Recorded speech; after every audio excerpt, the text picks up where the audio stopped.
Starting. Oh, hey guys, we're on the air. Thanks for joining us. My name's Andrew Anderson, but you know that. Joining me is my Knox co-creator, Ron McCain. Hey, everybody.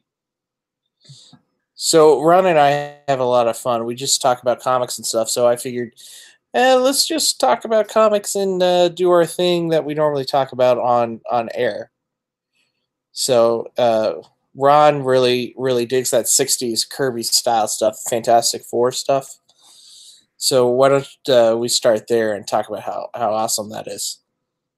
Oh, with when it comes to comics, I mean, I came into comics in the early '70s, and Kirby's influence was still, heavily felt at Marvel. He was just about ready to roll over to DC, and as I discovered more and more Kirby stuff, and I started diving into the '60s. Um, his stuff was just so dynamic. His level of creativity was just off the chain. Of course, you always have that group of guys that are like, oh, his anatomy's all wonky and everything like that. Yeah, but nobody could tell a story more directly than Jack. Um, and we all owe a little something to that. Oh yeah, absolutely. I think it was a lot of fun. Like that's what I want to do is I want to present this. I want to. Did you open the YouTube? Huh? Did you open the YouTube link? Let's see. Where are Oh nope, never mind. That was me. Oops. we? Oh, yeah. Okay. Are you Uh, echoing? I was for a bit. Ah, Uh, so where was I? you're somewhere in Texas, man. Yeah, I know that much. Don't dox me, man. Um, I was talking about how He's cool in, the he's in every America. yeah. I was talking about how cool that stuff was because I think that's what we need to do is we need to bring back that fun into comics, and Yes. I think we're hitting that with the Knox because as much as you and I have talked about it and we've got the story worked out, uh, I think it's fantastic. I think we're gonna knock it out of the park with that. Yeah. I was uh I was getting my mental health moment this afternoon, which is basically sitting at a bar and with a laptop and or a sketchbook, and I was actually putting together the script for the second half of the Knox. I think you're going to dig it. Yeah, so the way me and Ron work is we work together. We come up with the story together, and we both write, and then we edit each other's stuff, which is the way I think it should be. I think artists should have control over the way the story goes a little bit. And me and Ron sat down. We talked about the story. I had a good half, and he had a good half direction to go. So we just kind of went towards that. Yeah, and it's a great working relationship. I think I think we feed off. There's a synergy there. I think we feed off of each other really well. Probably because we dig the same stuff. Um, Yeah, well, it's like you're linked straight into my brain. I'll tell you something. You go, yeah, and I'll get a drawing back. It's exactly what I imagined, but better. ah, we aim to please. So It's it's just been really fun, and that's the thing. I I see what's going on in comics now, and it doesn't look like fun.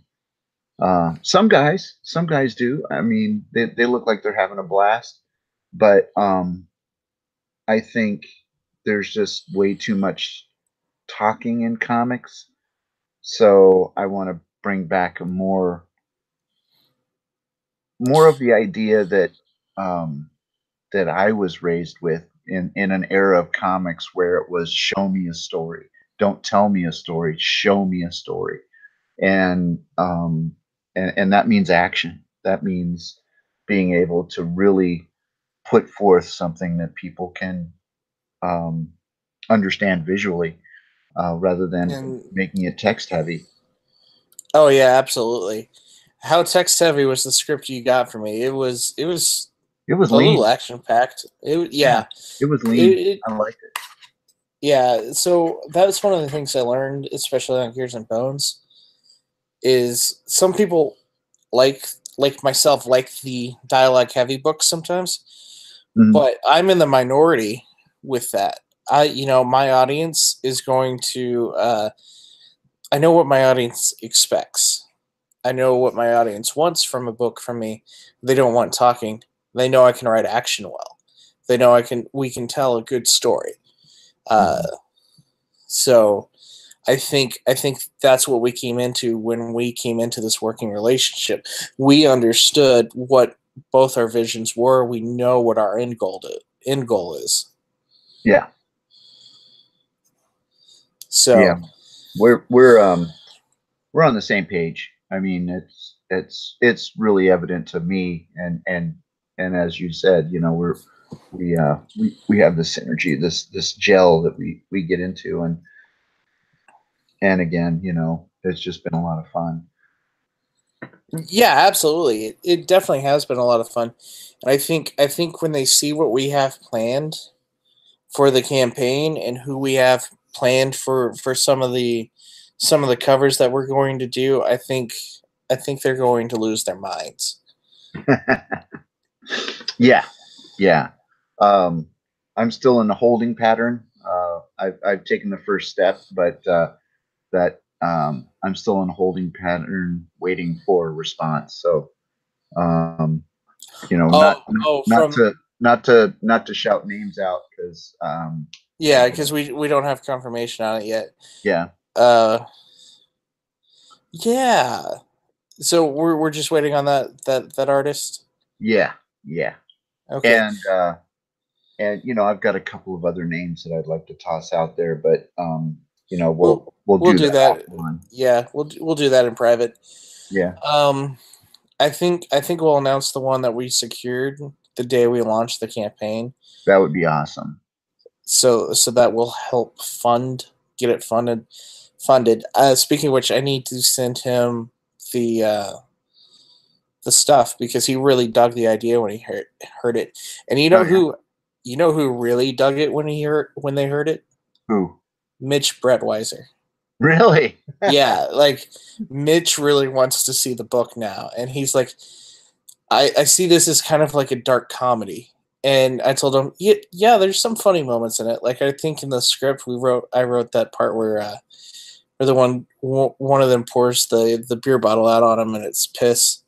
Yeah, yeah, So yeah, we're gonna have those dark humor moments. So we definitely keep that in mind that there it needs to be a little comedic in this because it is larger than life sort of thing. yeah. And there's a I haven't gotten too far into the second half, but as as I'm pounding away on the keyboard, I'm like, I this particular part that I'm writing, I I want this to feel like you're in a theater watching, or actually you're standing in a hallway watching what's going on, like you're really there. And not that it I don't want to be it I don't want it to be overplayed, or if this was a film, overacted.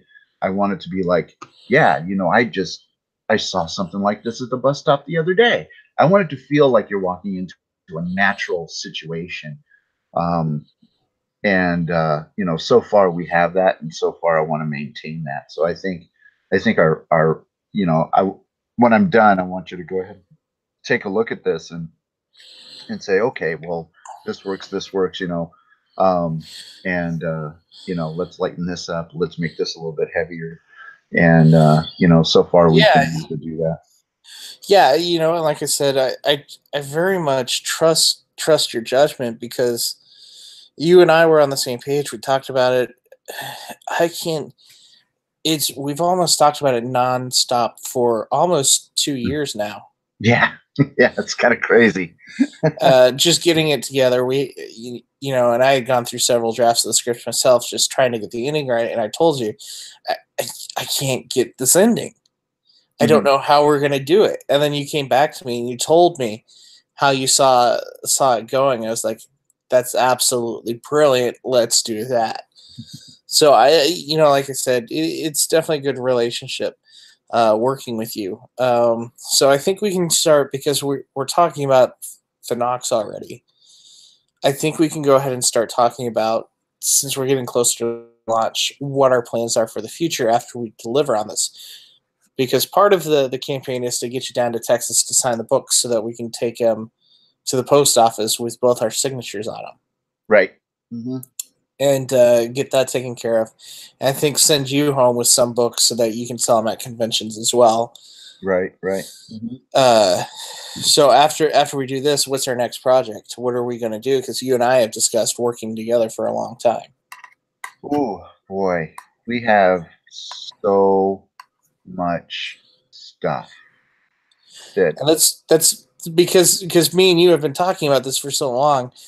We haven't just been working on the Knox for the last 2 years. We've also been working on other stuff that's just as exciting as the Knox for me and you, at least. Yeah, I mean it's about 100 years worth of content, and there's a part of it that really feels overwhelming though, because there's so much story to tell, and there's so many characters. Some of them are gonna only be there for a hot minute. Some of them are going to be long lasting characters that are going to span, day one all the way to the end. And it's huge. It's huge. I mean, what we've got planned for, can I say the name? Can I say the name? You can say, yeah, go ahead, say the name. Perfect Storm is going to be a line of books filled with characters that are going to make you love comics again. We're going to try our best to breathe some life into good, fun, traditional approach to comics, done as best as we can do it. And not only that, but we do have a decent business plan. We're not going to launch a bunch of random series all at once and try to make it that way. We've got a plan that we think will work. Right, and that's the key. I mean, we want to capture an audience, and we want to make sure that the content and the product that we're putting out is going to keep that audience, and they're going to be happy to hand this stuff off to other people and say, hey, you need to start buying these books because it feels good to buy comics again. And there's so much negativity, even with the other pros, that I feel like there's creating a vacuum, and that's why we've named the line Perfect Storm, is because everything is happening at the right time for us. Yeah. And there's very few things in Perfect Storm sounds really like, oh gosh, I the name Perfect Storm just resonates with me, as a metaphor for good creativity, the creative storm that happens between your ears, and trying to get as close to perfect as people can. And it's a thing I'm really looking forward to. I mean, if I was a kid, I'd be like, where's John Byrne and George Perez? These guys are going to end up drawing all these characters, but it's going to be me, and I'm hoping that we can attract other top tier guys to want to work on this thing in the future. Once we lay the foundation, once we lay the groundwork, we'll have a pretty big universe to work in. A lot of latitude for a lot of guys to play with, some really fun characters and potentially fun stories that they can run off with. Oh yeah, it's definitely going to be fun. I'm really looking to playing in that sandbox because not only is it just all your characters in it, but they're characters that I've been creating for the last 10, 15 years as well. And we took a look at what we wanted to do, and we were like, well, we could just put it together, and Yeah, it'll be awesome. yeah. I thought that the story that you came up with, the series that you came up with, was the perfect kickoff point for us to launch Perfect Storm through, because it's like, oh, wait a second, this is a subject that's dealt with in the Perfect Storm universe. That you know this is a great lead in to this whole universe of characters and stories. Yeah, and it's a that's the hint. It's a great universe Mm-hmm. to be working in, and Mm-hmm. I think when we get it done, it's going to be fantastic. I'm hoping. I'm hoping that this is something that people are going to be, talking about. It'll definitely resonate with them. Because people are starting to resonate with stuff like Red Rooster. People are starting to resonate with Lone Star. They're starting to resonate with Stardust. They're starting to resonate with oh, what's that other one? Jack Irons. Mm-hmm. There's just so many great ones out there right now. I Oh couldn't do them man, all. I mean, just there's so much. There's so much. There's a lot of there's here's the thing that is just so amazing about the last few months. Um, since the you know Jawbreakers um thing just basically just kicked the door open for people to show their direct appreciation for creators and just go ahead and throw their support behind them and get their book to market. And this tells me they're willing to pay perhaps a slightly higher rate for one book that they truly enjoy, rather than a phenomenally high cover price for a book that you're marginally gonna, ultimately gonna line your birdcage with. Um, but my my thing is that creators in the last few months have come out of the woodwork to say, "Hey, I'm here. If you want this, if you want to see what I can do, support it. If it's fan supported, that pretty much means I've got a green light to, to put my idea out there." And with all the people who've chosen to do this, says that it's viable right now. That other solutions will come about, just like crowdfunding has come about now as a solution to get those ideas out. In time, another idea will present itself that will get future ideas out there, better for the fans, better for the creators, so that more ideas can get to the market at a lower cost to the consumer, but still maintain the quality of the product and the quality of the experience. Yeah, absolutely. I mean, it's one of those things where I always felt bad about having to raise the prices on the comics. Like, Mm-hmm. even though I know my stuff is of a certain quality, I'm like, but that fan is gonna go, do I spend this $4 on this book that I really like, or do I spend it on this other book that I really like? I don't want Right. my fans to have to make that choice. I Mm-hmm. want them to know that they're getting an entertainment value. Right. Right. And I think this last summer, probably spring and summer, we've really seen that people are willing to spend for something that they really want to see, um, and take a chance on it. Take a chance. Well, geez, maybe this thing is going to suck, but I'm going to throw my money behind it, and they haven't been disappointed yet. So, Yeah. and I think they're actually putting their money behind people who are worthy of that money. You know, Mitch and, you know, John Malin, and there's just so many people out there. Chuck Dixon, he's floating around out there working with. He's said 3 or 4 successful campaigns in a row. Yes, he has. And 2 of them this year. Actually, all 4 of them this year. He had. Were they all 4 of them this year? All 4 of them were this year. He had the one with Fox Day. Actually, 5. Didn't he? No. He just one, the all the Alt Hero one was last year. Yeah, Alt Hero. So he's doing the Q Anonymous one this year, right? And then he did the Jungle comics with Antarctic Press. Mm-hmm.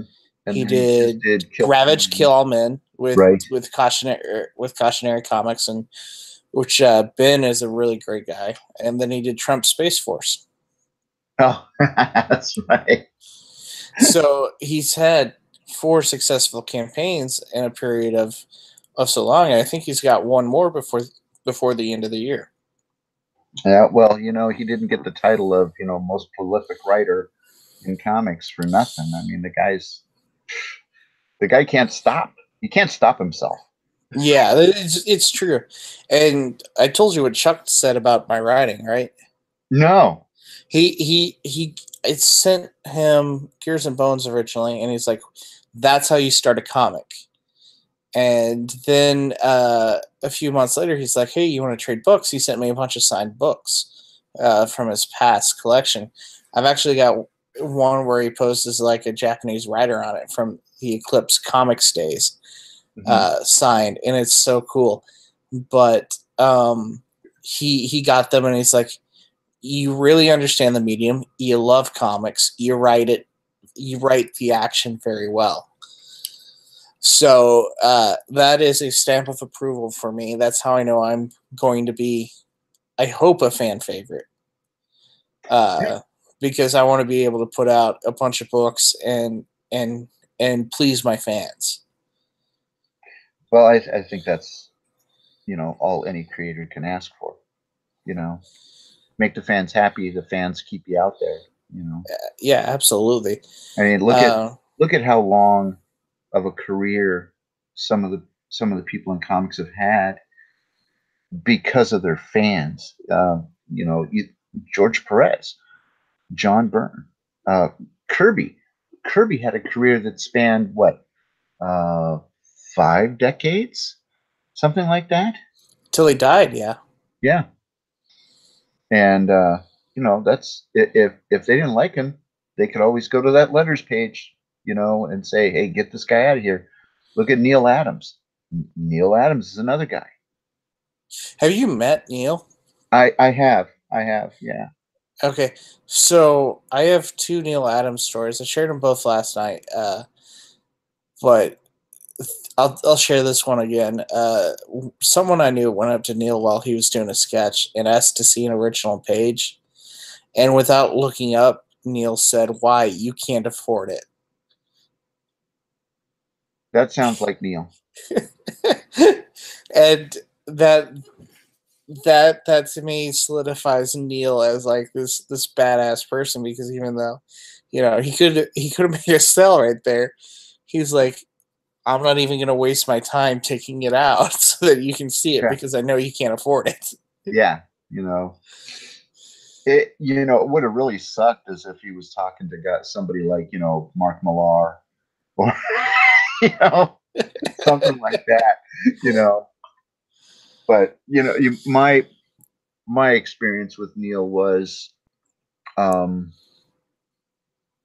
like a swift kick in the cojones.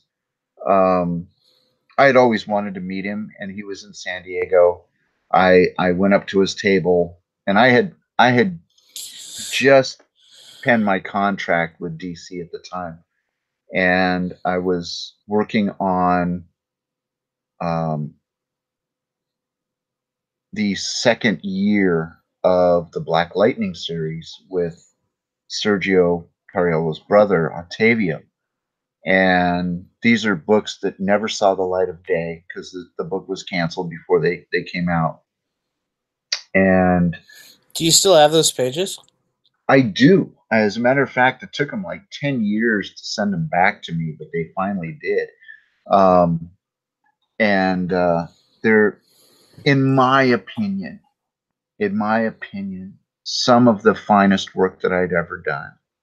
And, you know, both Octavio and I were really proud of the work we were doing. And um, I showed them to Neil. And like I said, that the next few moments were very painful for me. Uh, he he absolutely shredded me, dude. He took me to the woodshed, and he's like, "Yeah, well, if I was your editor, I'd have sent these back to you. You'd be redoing this stuff." And I was like, "Okay, okay." You know, and because of who he was, I was willing to let him tear me to shreds because I knew somewhere in there, in those 5 decades of comic book experience, and rightly so, the high level of performance that Neil had always brought to the table, I was going to get a kernel of information out of this beating that was going to change my career. And after he was done dressing me down, he said, "What's the matter with you?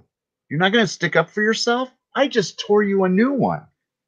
And I looked at him and I was like, I didn't have anything to say because I was still standing there waiting for that kernel of wisdom to come out.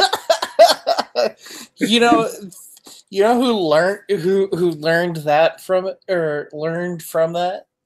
Larry Hama. Oh yeah. Yeah, so if Larry tore into you like that, that means he liked you. He just wanted to see if you were worth your merit. And Neil did the same thing to Larry. No, yeah. Yeah, I'm actually going to be at a con this weekend with Larry. Oh, are you? Yeah, I'm not sure what I'm going to say to him. I've met him a couple of times, and I've just never, I you know, hey, thanks for the nom, thanks for GI Joe. You know. Yeah, so I when I see him, I always have him sign uh copies of the nom. But you know that I'm a huge fan of the war comics. Yeah. You know he only wanted to draw Donald Duck comics. That's why I did not know that. Yeah, that's why he invented Bucky O'Hare. Wow. Because that's all he wanted to do was work on the Donald Duck and Uncle Scrooge comics. But nobody has such a crazy career. He's touched so much stuff. I was looking at I'm not sure if it was like a Facebook or maybe an Instagram post, and it was a collage of Michael Golden covers, and it was like, this is a first in comics. This is a first in comics. This is and it just went down this list of all the firsts that he had his hands on, and I was like, wow, you know, I never really thought about it that way. I just thought they were just damn good comics. Yeah. Well, there's a reason they're damn good. It's because they pushed the boundaries. Yeah, and his artwork is just freaking amazing. I was actually um, looking for, and I still haven't found. I have one issue, and I was never able to find the others. But the Jackie Chan Spartan X comic that he did for Topps. Oh wow! I mean, that is probably one of the most obscure things that anybody would be looking for from Michael Golden, but it is just, I remember how much I really liked that one issue, and I never saw the other ones. My LCS never carried them. Well, yeah, it's so weird. And Topps, I kind of wish they'd managed their comics line a lot better, but yeah, they had the Jurassic Park really license. good stuff. I mean, the Jurassic Park stuff, the Spartan X comic. the Dracula comic that they did with Mike Mignola. That stuff was great. Oh yeah, I completely They agree. even brought over Esteban Morato. God, I hope I'm saying that right. Um, and he did a Dracula series for Tops, and I was like, oh, man, I was really digging that stuff.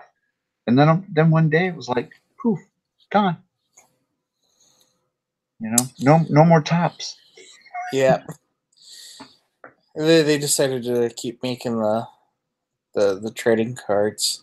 Yeah, But that was back when the comics market exploded, and you could make money as a small publisher. yeah. Well, At it least, at expanded really least quick, a and then it decent. Yeah, contracted really quick. Well, there was a lot of shenanigans. I mean, there was hologram covers and trading card covers and you know uh, double cover inserts with cutouts, die cuts, and yada yada yada with a hologram this and a you name it. And or remember Continuity Comics? They did a Tyvek cover, an oh yeah. unterrible cover, and I bought 2 copies of that book just to see if it was true, and I couldn't tear it. Wow, that's Yeah, that's, that that's that insane. cover was truly unrippable. I like to see Zach try to rip it then.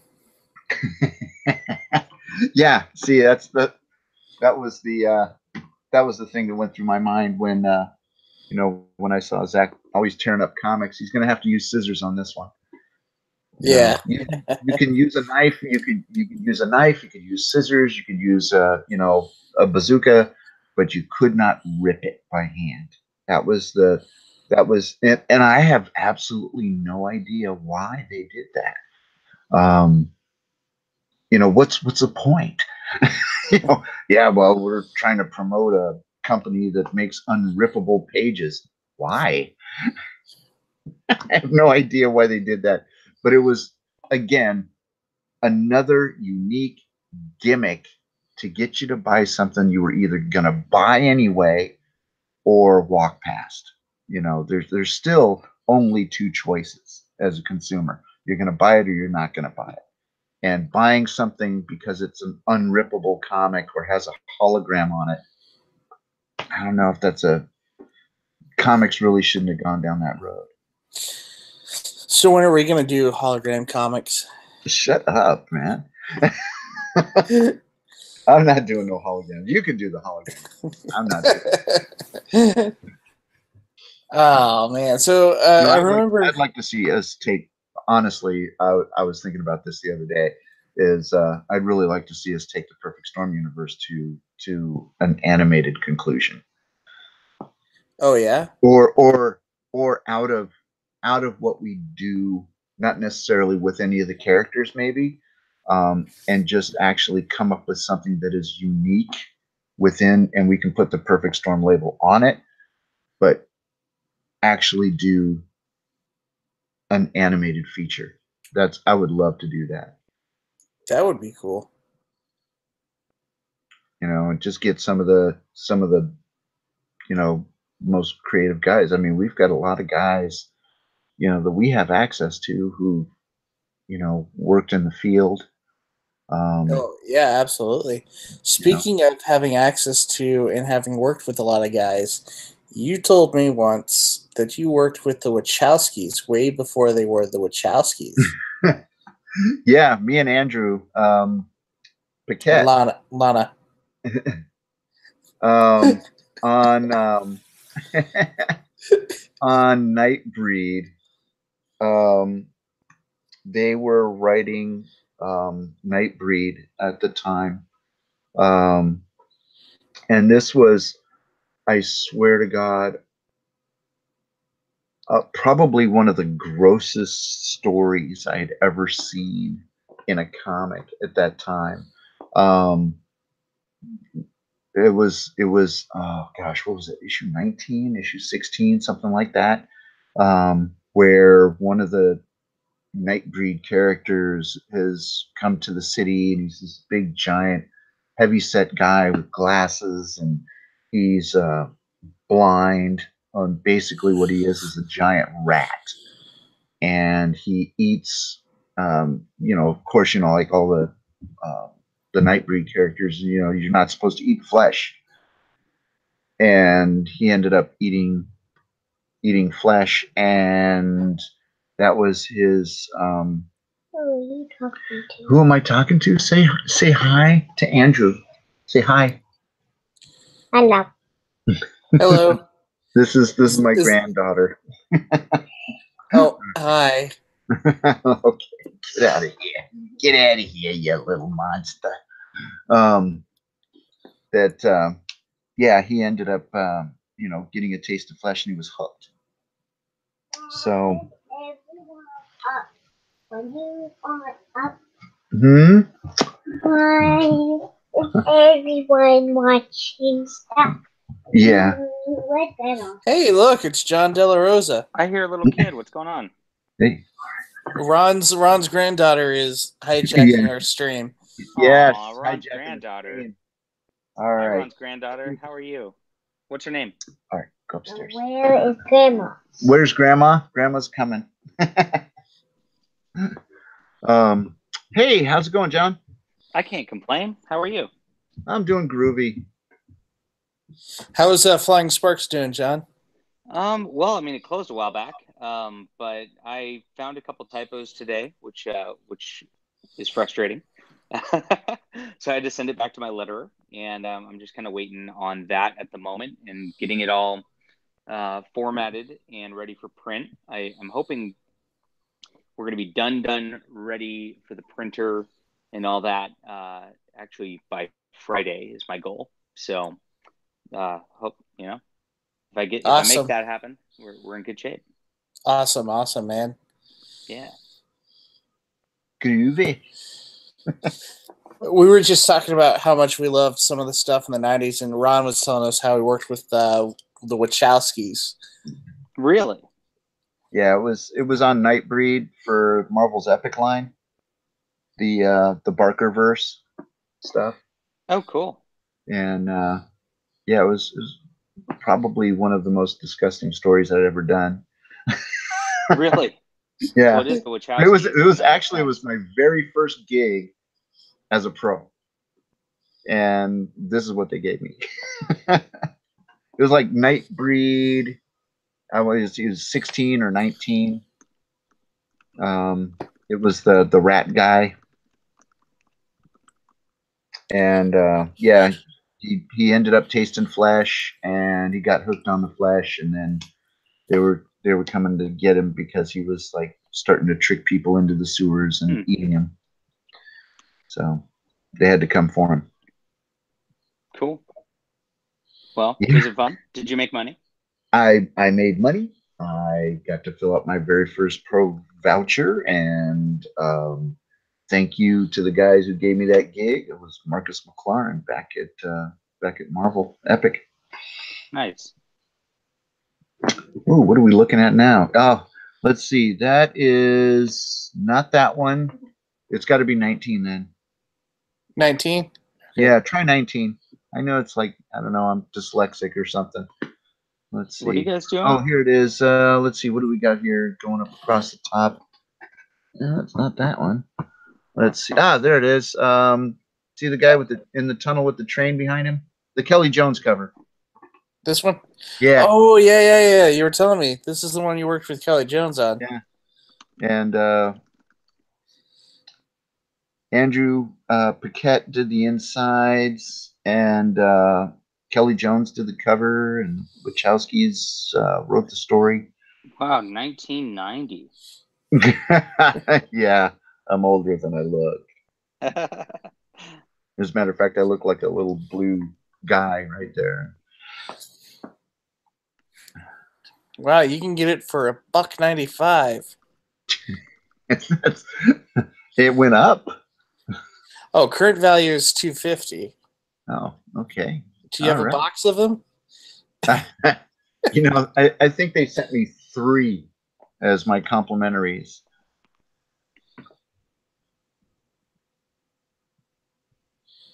I might. I don't know. Let's see. I might actually have one sitting around. So, when John, you got a new novel coming out next week, right? This week. It's probably going to be 2 weeks from now, I think. It's the third one of your steampunk series, right? Yeah, next week I'm actually going to be launching another Indiegogo comic. Oh yeah, yeah. He's hooked. So I'm just going full speed, man. I've got so much stuff to put out. It's going to be a lot of work these next few months. oh yeah. I can't wait. Bring it, baby. Can you talk a little bit about the what you're launching next week, or? Yeah, next week's going to be the Ember War, and it's a adaptation of best-selling author Richard Fox's military science fiction. It's a 120-page graphic novel with a stretch goal that will get us 150 pages of content, I believe. And that's we're going to do just epic military science fiction. Same creative team as Flying Sparks, so I'm just working with Jethro Morales again. I like Jethro. He's a good guy. I like working with him. So it's like I choose him first if I can. And we announced today that we've actually got Graham Nolan doing the cover for it. So nice. Yeah. I'll have to talk to you about that afterwards, because I want to talk to Graham too. But about getting a cover for the Knox. Don't hold me to that. But that's really cool. I actually expect this one is gonna do a lot better than Flying Sparks. So we'll see. We've got I think Richard Fox. I've read his books, and this came about because I was just enjoying his books, and we were talking, and he's like, I would like to do comics at some point, and I'm like, I write comics. and it just kind of worked out. So he's a great guy, and he's got a huge fan base too. Huge fan base. His fan base makes normal mainstream comics look small. So I'm excited to be working with him. Oh wow, yeah, he's got a lot of stuff. Yeah, I'm gonna have to check this out. Is it better than The Expanse? Way better than The Expanse. Okay, by far. Yeah. Oh, Andy does like political thrillers too. That's cool. Yeah. His main deal is the science fiction thing. The Ember War is an alien invasion story at its heart. So it'll be and then fighting Space Marines fighting back against it, basically. So it'll just be a lot of action, a lot of fun. Oh yeah, that sounds like a lot of fun. No, are we talking about the guy who worked on Deja of Mars? For Jethro Morales, my artist. Yeah, same guy. Yeah, he actually me and him started breaking in at the same time. 10 years ago, he did this book with Fabian Rangel called Extinct. Yep, and that's a good book. I love that. Yeah, the werewolf one. A lot of Fabian stuff is pretty good. Fabian knows how to write comics. So. Yeah, that's how I discovered him. I saw that, and I just put out like a cattle call for artists, and he was one to respond, and I'm like, oh, I've already read your book. That's pretty cool. And just super great guy to work with. I've been, trying to keep him full-time occupied so he doesn't, work with anybody else for a while. Oh yeah. Yeah, he had that Dynamite contract for a while too. Yeah, that made it tough. So I had to back off at that point. That's just how it goes. But yeah, super excited. He's definitely progressed a ton. I mean, I've watched him draw art for me for nearly 10 years, and so I just the stuff he's doing now versus the stuff he was doing then it's just leaps and bounds better. It's really cool watching somebody like really grow like that. Oh yeah, absolutely. Dang, I can't believe we haven't crossed paths before then, John. Isn't that weird? Like, I mean, we kind of run in the same circles, all that. I was, let's see, when I was really pushing my webcomic version of Flying Sparks for a while, I was working for Comic Related. Do you remember that website? Yeah, I do.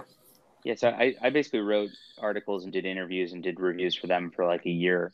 And they were really cool. Like they really like were pro India, and their site was pretty slick. I was always surprised they never like took off like views wise more than they did. Like I felt like it should have. Yeah, definitely. There were a lot of back then, a lot of smaller sites, and then all the bigger sites kind of went the way of BuzzFeed, and Right. a lot of the smaller sites just tanked. Like I can't even go to comic book resources without seeing like it's not like news. It's BuzzFeed type articles. These are the 15 best Robin comics you should read, and none of them are Right. Chuck Dixon's. Right. Right. Silly. So I know I'm going back and I'm slowly picking my way through and trying to find that entire run. I've got probably 70% of it. oh yeah, but you have the omnibuses though, right? They have Robin omnibuses? I think so. Give me a second. I know I have the they're Nightfall working on them. omnibuses. I know they're DC's re-releasing that stuff. I mean, yeah, I mean, I'd love to buy that. That sounds great. Which one? Chuck Dixon's Robin Run. I mean, that's like he went over 100 issues, didn't he? I mean, it was a lot. Something like that. Yeah. Yeah.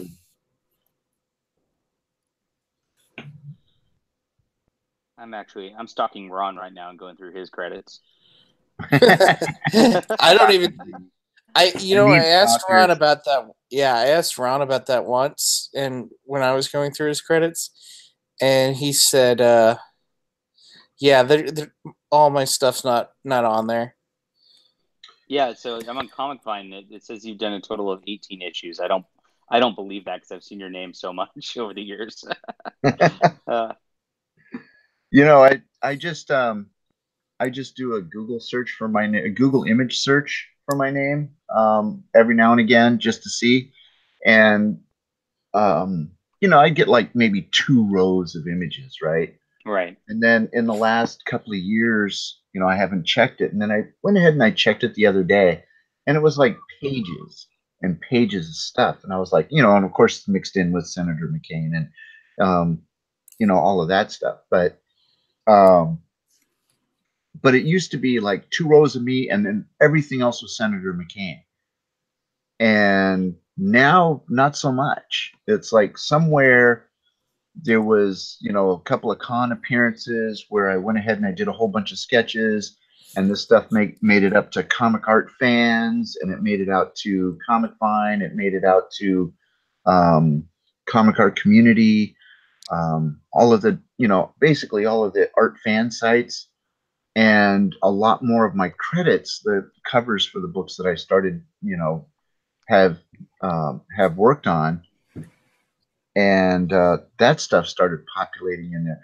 But there is something that you'll never find with my name on it that I wish I hadn't have done what I did, but I did it because I thought I had to, and it was I got an inking job for a Wolverine comic.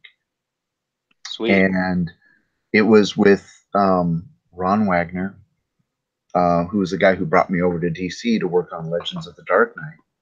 And he saw my stuff while he was leaving the Marvel offices. He had just finished up Blaze with Bill Sienkiewicz. And he saw my portfolio in somebody's office and got in touch with me through my agent at the time and said, "Hey, I want this guy to get in touch with me so that we, he can ink this project I got coming up over at DC." I said, "Yeah, sure." And he brought me over there, and I ended up doing some stuff with Ron, and Ron was, when he left DC after we finished this thing up, he did a couple of other things for for DC, and then he brought, he went over to Marvel again, and he's like, oh, okay, hey, look, I've got Bill Reinhold over here, and we're really backed up. Can you come and ink some Wolverine pages? And I said, well, I'm just about to sign a contract with DC. I don't know if I can do it. Let me use a pseudonym. So I used the pseudonym Cole Younger, which is based on a member of the James Younger gang from the late 1800s. And because it was kind of a mercenary thing, it was kind of a rebellious thing. So I was like, okay, well, let me use this other name. And there's a part of me that says, yeah, I'm really glad I did that because the ink job sucked. And there's a part of me that says, wow, it'd really be nice if it was in my name because it's a Wolverine book. So, yeah, that's it. What a story. Yeah. Did you do the Jack London Call of the Wild book? Yes, I did. Mm-hmm. Okay. Because that's one of the things that's pulling up now. I knew you did the Dead World stuff with Gary Reed. Yeah. Over at Caliber. Yeah. I miss Gary. Gary was a good guy. And then some of the, I think like the third row down is some of the sketches we did for a promo. Already? Yeah, for the Ant-Man and the Wasp one you did is on there too, and the Shadow. And wow. Yeah, because that stuff is bouncing around on Twitter now. Yeah. Huh. Yeah, I keep forgetting about all the Twitter stuff, Yeah.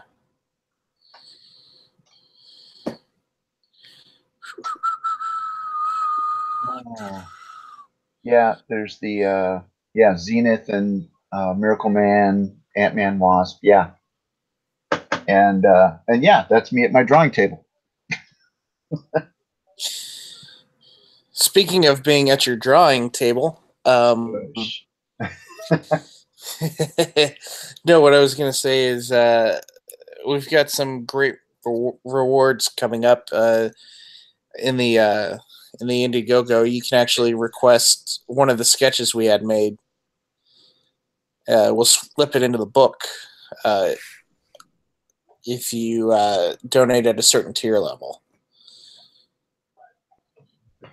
Okay. Do you want a custom piece? I mean, no. One of the ones that we've done like over the last few weeks last few months is promo for it. Yeah, because I'm about ready to start busting on some more here.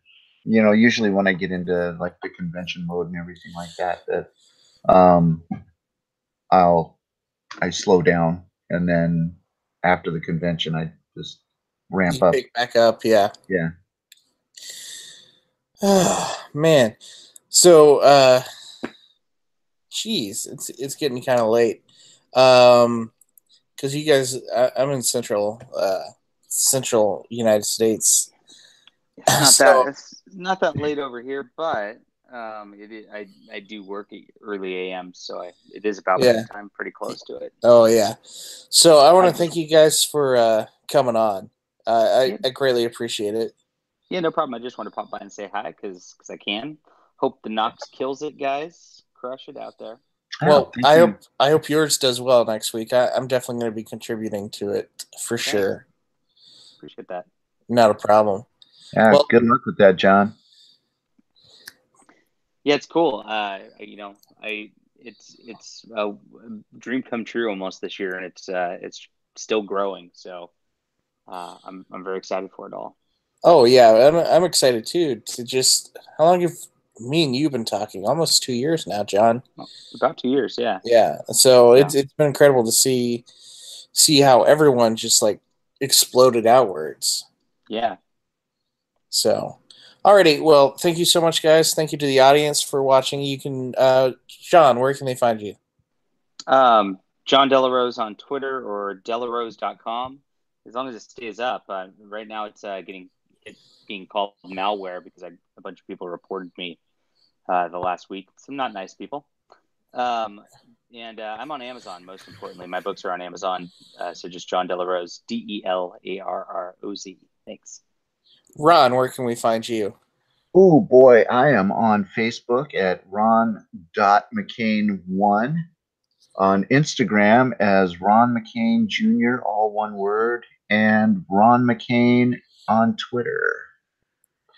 And then you can always find me on Twitter at Andrew P. Anderson or on Instagram, proofoffire_89, and look for the Knox coming out later this month. Thank you guys. Don't forget to hit the like and subscribe button. Hit the bell for notifications. And thank you so much. I appreciate every single one of you. Hi.